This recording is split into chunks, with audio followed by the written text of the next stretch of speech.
Top growing businesses इन Romania. Romania में आकर कौन से ऐसे बिजनेस है जो आप कर सकते हैं जिनके ग्रो होने का चांस बहुत ज़्यादा है। सत श्री अकाल दोस्तों, मेरा नाम है हरजिंदर सिंह और आप देख रहे हैं Boundless Sing। दोस्तों काफ़ी दिनों से ना मेरे पास आप में से काफ़ी सारे दोस्तों की ये रिक्वेस्ट आ रही थी कि हमें एक आइडिया दिया जाए कि अगर रोमानिया में आकर हमने कोई बिजनेस स्टार्ट करना है तो कौन सा ऐसा बिजनेस है जो हम कर सकते हैं और उन बिजनेस के ग्रो होने के चांस जो हैं ज़्यादा हैं। तो आज की हमारी वीडियो जो है इसी टॉपिक पर रहने वाली है। आज की इस वीडियो में मैं कोई 4 से लेकर 5 ऐसे बिजनेस आइडियाज़ के बारे में आपको बताऊंगा जिनके ग्रो होने के चांसेस ज़्यादा हैं अगर आप एक इमिग्रेंट वर्कर रोमानिया में आकर ऐसा कोई बिजनेस करना चाहते हो तो इस लिस्ट में नंबर 1 पर आता है दोस्तों ग्रोसरी स्टोर का बिजनेस। क्या है कि दोस्तों रोमानिया के अंदर प्रॉब्लम ये है, अगर आप एक एशियन कंट्री से एज आ इमिग्रेंट वर्कर काम करने आते हो तो आपको जो एशियन लेवल के जो फूड हैं, जो जिस तरह के फूड हमारे इंडिया, पाकिस्तान या नेपाल वगैरह देशों में खाए जाते हैं, जो टिपिकल मसाले होते हैं, जो टिपिकल दालें और चने होते हैं, काले चने जैसे, वो आपको यहाँ पर नहीं मिलती। जैसे घी वगैरह आपको नहीं मिलता, मसाले वगैरह नहीं मिलते। तो अगर आप एक ऐसा टिपिकल ग्रोसरी स्टोर किसी ऐसे एरिया में इस्टेब्लिश करते हो जहाँ पर इंटरनेशनल वर्कर की गिनती ज़्यादा है, जो इंडिया, पाकिस्तान और नेपाल वगैरह, बांग्लादेश वगैरह देशों से आए हैं, तो उसके चलने के चांसेस बहुत ज़्यादा हैं। जिसमें आप घी वगैरह हो गए, नमकीन हो गए, दालें हो गई, मसाले हो गए, अचार वगैरह हो गए, ऐसी कुछ चीज़ें जो हमारे इंडिया और पाकिस्तान और नेपाल, बांग्लादेश जैसे देशों में ही खाई जाती हैं, उनका टिपिकल एक स्टोर अगर इस्टेब्लिश किया जाता है तो आपके पास एक बिग अमाउंट ऑफ कस्टमर पहले से ही जुड़ जाएगा आपके साथ। बिकॉज रोमानिया के अंदर अभी इस तरह के स्टोर बहुत कम है और जो मेगा मार्ट हैं और सुपर मार्केट्स हैं उसमें ये टिपिकल टाइप के दालें, मसाले वगैरह जैसे काले चने, घी, अचार, वो चीज़ें जो हमारे उधर मिलती है वो नहीं मिलती। तो आप एक स्ट्रॉन्ग होल्ड कायम कर सकते हो और बिग अमाउंट ऑफ कस्टमर आप गेन कर सकते हो इस बिजनेस में आकर। क्योंकि कुछ सालों से अगर आप देखें तो रोमानिया के अंदर इंडियन, पाकिस्तानी और बांग्लादेशी, नेपाली वर्कर्स की गिनती काफ़ी ज़्यादा बढ़ रही है। तो ऐसा नहीं है कि आपका बिजनेस ग्रो नहीं होगा, बहुत ज़्यादा ग्रो होगा क्योंकि आपके पास वो चीज़ है जो कोई और नहीं दे रहा। तो आप अच्छी कमाई कर सकते हो इसमें से। नंबर 2 पर आता है रेस्टोरेंट बिजनेस। अभी रेस्टोरेंट में काफ़ी सारी हब्स होती हैं, अलग अलग चीज़ें आप कर सकते हो। अगर हम पहले एक स्टैंडर्ड रेस्टोरेंट की बात करें तो अगर आप एक इंडियन, पाकिस्तानी या बांग्लादेशी या नेपाली काइंड का एक रेस्टोरेंट बनाते हैं जिसमें सिर्फ इन्हीं देशों के स्पेशल खाने मिलते हैं, तो आपके पास जो इंटरनेशनल वर्कर्स जो इन देशों से काम करने आए हैं वो तो आपके साथ जुड़ेंगे ही, वो तो आपके कस्टमर बनेंगे ही। प्लस में जो रोमानिया के अंदर अदर रोमानियंस है ना, वो इंडियन और पाकिस्तानी खानों को टेस्ट करना चाहते हैं, वो स्पाइसी खानों का मज़ा लेना चाहते हैं, वो देखना चाहते हैं कि कैसे होते हैं। तो इंटरनेशनल वर्कर के साथ साथ आपके पास रोमानिया की भी बहुत बड़ी अमाउंट ऑफ कस्टमर आपके साथ जुड़ जाएगी। तो रेस्टोरेंट बिजनेस को ग्रो करने के बहुत चांसेस हैं रोमानिया के अंदर। बिकॉज सब लोग काम करने वाले हैं और वो चाहते हैं कि वीकेंड पर कहीं आउटिंग करें और कहीं बाहर जाकर खाना खाएं। तो उस केस में आपका जो रेस्टोरेंट है काफ़ी ज़्यादा ग्रो कर सकता है। और अगर आपके पास इतना बजट नहीं है कि आप एक प्रॉपर रेस्टोरेंट, स्टैंडर्ड रेस्टोरेंट बना सको, तो आप छोटे से भी स्टार्ट कर सकते हो। आप एक फूड कार्ट बना सकते हो, आप एक फूड ट्रक बिजनेस स्टार्ट कर सकते हो जिसको आप किसी भी ऐसी जगह पर जाकर खड़ा कर अपना फूड वगैरह प्रोवाइड करवा सकते हो उस टिपिकल एरिया में जहाँ पर आपके जो स्पेसिफिक कस्टमर, जो टारगेट कस्टमर हैं वो काफ़ी ज़्यादा हैं। टारगेट कस्टमर से मेरा मतलब है कि फॉर एग्ज़ाम्पल कि अगर आप स्पेशल खाने बना रहे हो पाकिस्तानी टाइप के और इंडियन टाइप के, जहाँ पर इंडियन वर्कर्स और पाकिस्तानी वर्कर्स काफ़ी ज़्यादा रहते हैं, वहाँ पर जाकर अपना फूड ट्रक लगा सकते हो और अच्छा बिजनेस वहाँ से कर सकते हो और कस्टमर गेन कर सकते हो वहाँ से। वो भी आपके पास एक अच्छी चॉइस है। और रेस्टोरेंट बिजनेस में ग्रो करने का एक और बढ़िया तरीका है। उसमें क्या है कि आप कुछ ऐसी कंपनी से कॉन्टैक्ट कर सकते हो जिन कंपनीज़ में इंटरनेशनल वर्कर्स काफ़ी ज़्यादा हैं आपकी टिपिकल कंट्रीज़ में जहाँ के टाइप का आप खाना बना रहे हो। तो अगर आपका उनके साथ कॉन्ट्रैक्ट हो जाता है तो आपके पास एक बिग अमाउंट ऑफ कस्टमर पहले दिन से ही जुड़ जाएगा, और अगर आपका खाना उनको पसंद आ गया तो आपके ग्रो होने के बहुत बड़े चांसेस हैं। तो केटरिंग सर्विस भी एक अच्छा बिजनेस आइडिया हो सकता है रेस्टोरेंट लाइन में, जिसको आप केटरिंग सर्विस से बाद में एक फूड कार्ट में भी कन्वर्ट कर सकते हो। फूड कार्ट से आप टिपिकल रेस्टोरेंट में भी आ सकते हो। तो ग्रो होने के काफ़ी अच्छे चांस है रेस्टोरेंट बिजनेस में। नंबर 3 पर आता है रिक्रूटमेंट सर्विस प्रोवाइडिंग बिजनेस। मतलब आप एक अपनी रिक्रूटमेंट एजेंसी खोल सकते हो। यहाँ का सिस्टम कैसा है कि हर कंपनी को इंटरनेशनल वर्कर चाहिए जो उनको लेस सैलरी पर अच्छा काम कर दे, क्वालिटी वर्क कर दे। पर क्या होता है कि कई कंपनीज काफ़ी ज़्यादा छोटी हैं, उनके पास इतना नहीं है कि उनको 2-4 वर्कर चाहिए। अभी 2-4 वर्कर के लिए वो इंडिया या पाकिस्तान या नेपाल बांग्लादेश तो नहीं जाएंगे ना इंटरव्यू करने के लिए। तो उस केस में क्या होता है कि वो करते हैं रिक्रूटमेंट एजेंसी से कॉन्टैक्ट। उनको बोलते हैं कि आप हमें बंदे ला कर दो और हम आपको आपकी सर्विस प्रोवाइड करने के लिए अच्छी अमाउंट देंगे, और अच्छी खासी अमाउंट देते भी हैं वो पर पर्सन के हिसाब से। तो आप अपनी एक रिक्रूटमेंट एजेंसी खोल सकते हो।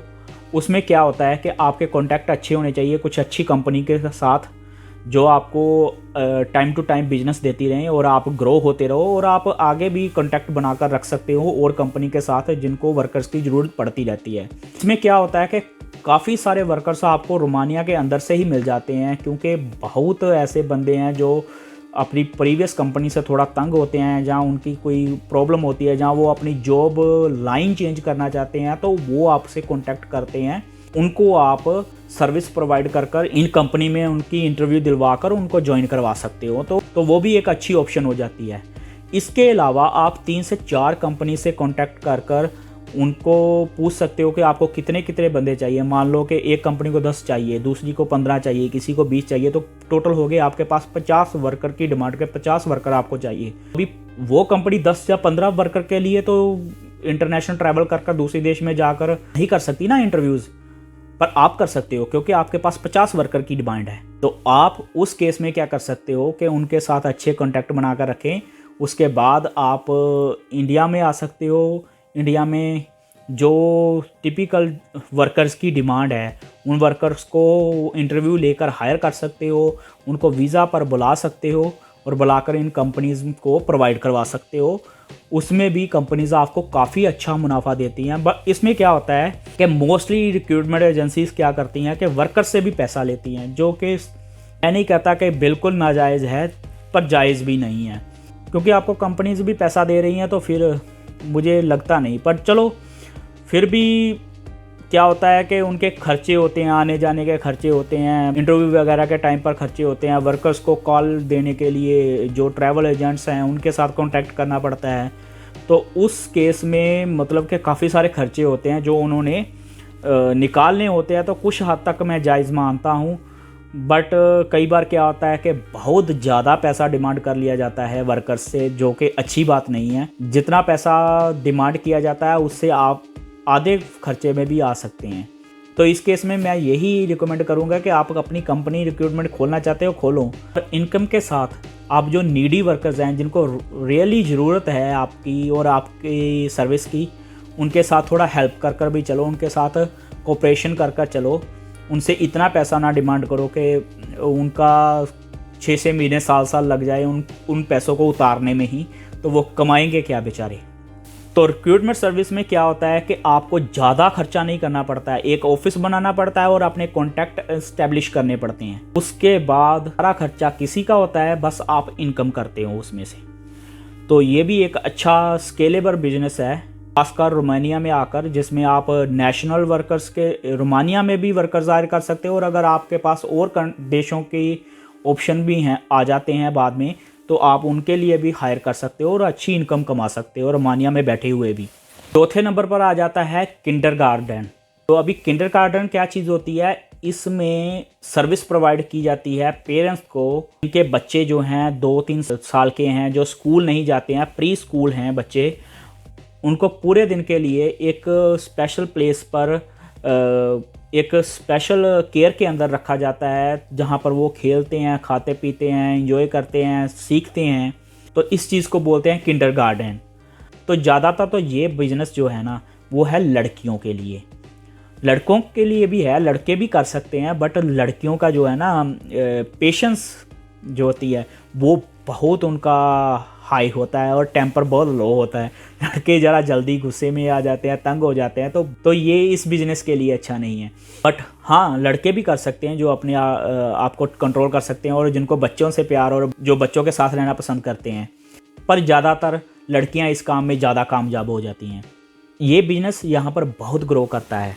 क्यों? उसका कारण ये है कि यहाँ की लाइफ जो है ना इन देशों की बहुत ही बिजी है, बहुत ही स्ट्रक्ट स्केड्यूल है इनका, मतलब बहुत ज़्यादा बिजी लाइफ है। दोनों हस्बैंड वाइफ जॉब करते हैं, अगर उनमें से एक भी ना करे तो घर का खर्चा चलाना भी मुश्किल हो जाता है। तो इन दोनों हस्बैंड वाइफ को काम करना पड़ता है।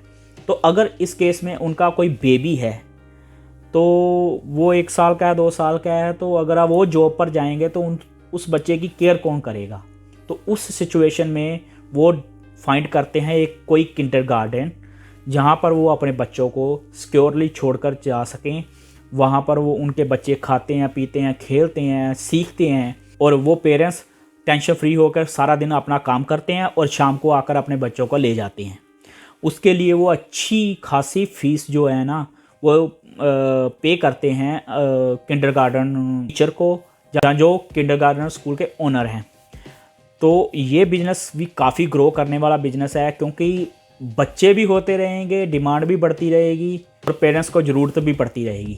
और इस बिज़नेस को करने के लिए एक तो आपको चाहिए ओपन स्पेस और क्लोज स्पेस, जहाँ पर बच्चे अंदर भी रह सके, बाहर भी रह सके, खेल कूद भी सकें। दूसरा आपको चाहिए आपकी स्पेसिफिक फील्ड में एजुकेशन भी होनी चाहिए और आपका रोमेनियन लैंग्वेज पर होल्ड भी अच्छा होना चाहिए, मतलब आपको रोमेनियन लैंग्वेज भी आती होनी चाहिए, तभी आप इस काम में ग्रो कर पाएंगे। इस लिस्ट में 5वें नंबर पर आता है क्लीनिंग एंड मेंटेनेंस जॉब। तो बेसिकली इस जॉब में क्या होता है कि आपको एक टीम एस्टेब्लिश करनी पड़ती है जिसमें स्किल्ड वर्कर होने चाहिए जो प्लम्बिंग का काम जानते हों और इलेक्ट्रिशियन का काम जानते हों। अगर आप खुद जानते हो तो बहुत अच्छा है, आपके लिए ग्रो करना और भी आसान हो जाएगा। बट आपको कुछ 1 या 2 ऐसे वर्कर्स ढूंढने पड़ते हैं जिसमें आप प्लम्बिंग की मेंटेनेंस और इलेक्ट्रिकल मेंटेनेंस कर सकते हो। तो क्या होता है कि जैसे लोकली आपके लोकल एरिया में जहाँ पर आप इस्टेब्लिशमेंट करते हो वहाँ पर काफ़ी सारे लोगों को छोटे मोटे प्लम्बिंग काम की ज़रूरत पड़ती है, छोटे मोटे इलेक्ट्रिकल काम की ज़रूरत पड़ती है। तो उसमें आप एक सेल्फ एम्प्लॉयड की तरह या फिर एक छोटी बिजनेस कंपनी की तरह आप ग्रो कर सकते हो और अच्छी कमाई कर सकते हो। साथ में आप क्लीनिंग सर्विस प्रोवाइडर का काम भी कर सकते हो। तो इसके लिए आप करोगे क्या कि आप हायर करोगे कुछ लेडीज़ को या फिर जेंट्स को जो आपके टारगेट पॉइंट्स पर जहाँ पर आपने कॉन्ट्रैक्ट ले रखे हैं कुछ बिल्डिंग्स में या फिर कुछ कंपनीज़ में या स्पेशली कंस्ट्रक्शन कंपनी में जिनकी बिल्डिंग्स रेडी हो चुकी हैं और उनको क्लीनिंग सर्विस प्रोवाइडर चाहिए जो क्लीन कर सके उन बिल्डिंग्स को। तो उनसे आप कांटेक्ट करोगे और उन लेडीज़ को या जेंट्स को लेकर वहाँ पर मेंटेनेंस का या क्लीनिंग का सारा काम करवाओगे। और इसमें कंपनीज जहाँ घर वाले अच्छी खासी जो फीस है वो पे करते हैं और आप अच्छा पैसा कमा सकते हैं इस काम में भी। तो दोस्तों छोटे मोटे और भी काफ़ी सारे बिजनेस आइडियाज़ हैं जो आप रोमानिया में आकर कर सकते हो। स्पेशली सेल्फ एम्प्लॉयड का काम आप अच्छा कर सकते हो यहाँ पर। बट ये जो थे मोर ग्रोइंग बिजनेस थे स्पेशली इंटरनेशनल पर्सनस के लिए। तो मैंने कोशिश की है अपनी नॉलेज के हिसाब से आपके साथ शेयर करने की। तो इसी के साथ करते हैं इस वीडियो का एंड। उम्मीद करता हूँ कि जानकारी आपके लिए काम की रही होगी। अगर हाँ तो वीडियो को लाइक कीजिए, शेयर कीजिए अपने दोस्तों के साथ। चैनल की सपोर्ट के लिए चैनल को सब्सक्राइब कीजिए और बेल आइकन का बटन दबाना मत भूलिए ताकि मेरी लेटेस्ट वीडियो के नोटिफिकेशन आप तक हमेशा ही पहुँचते रहें। तो मिलते हैं किसी नई वीडियो में किसी नए टॉपिक के साथ। तब तक के लिए सत श्री अकाल।